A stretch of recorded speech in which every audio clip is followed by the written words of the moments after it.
Enquanto alguns países sofrem as piores consequências, China, Espanha, Itália e Estados Unidos, outros implementaram estratégias que retardaram a expansão do novo coronavírus.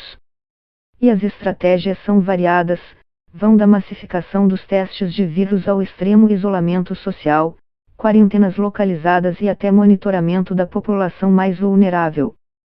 Apesar de ser o quinto país com o maior número de infecções no mundo pela Covid-19, o número de vítimas fatais do vírus é muito menor do que o de outros países que relataram números semelhantes de infecções, como Espanha, Itália ou Reino Unido.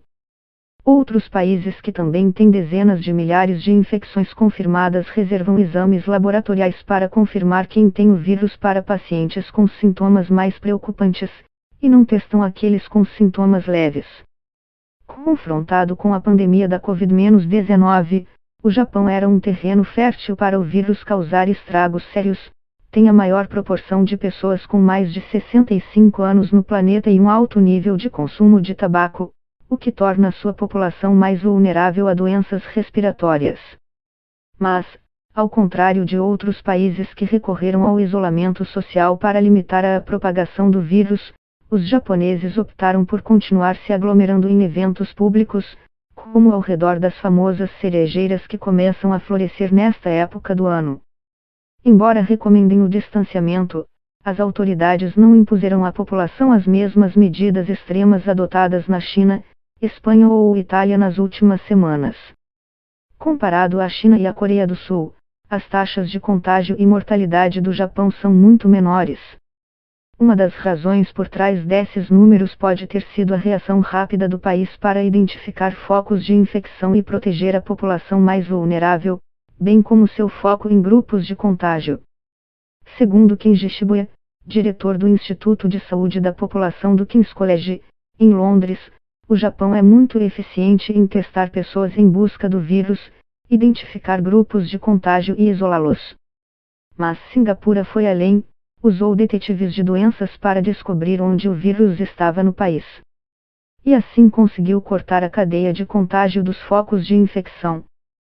Singapura possui um sofisticado e extenso programa de rastreamento de contatos capaz de seguir a cadeia de vírus de uma pessoa para outra, permitindo que indivíduos e todos os seus contatos próximos sejam identificados e isolados antes que seja tarde demais. Ao saber que um motorista de táxi, por exemplo, foi infectado, a polícia conseguiu rastrear as pessoas que usaram o táxi e avisá-las, por mensagens de texto, para que permaneçam em quarentena. E foi o cenário de uma estratégia radical de combate ao vírus.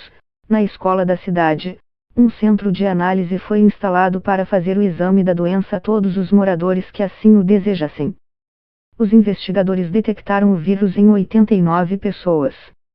As autoridades ordenaram isolamento imediato em suas casas por 14 dias.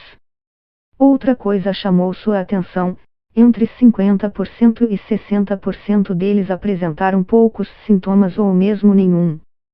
A partir daí, aplicaram um método experimental que lhes permitiu chegar a duas conclusões. Nós demonstramos cientificamente que o período de incubação do vírus é de 2 semanas e que qualquer estratégia de contenção deve levar em conta o alto número de positivos assintomáticos. A Coreia do Sul se tornou um exemplo no mundo porque, apesar de ser um vizinho da China, onde a pandemia se originou, seu número de infecções e sua taxa de mortalidade foram muito menores.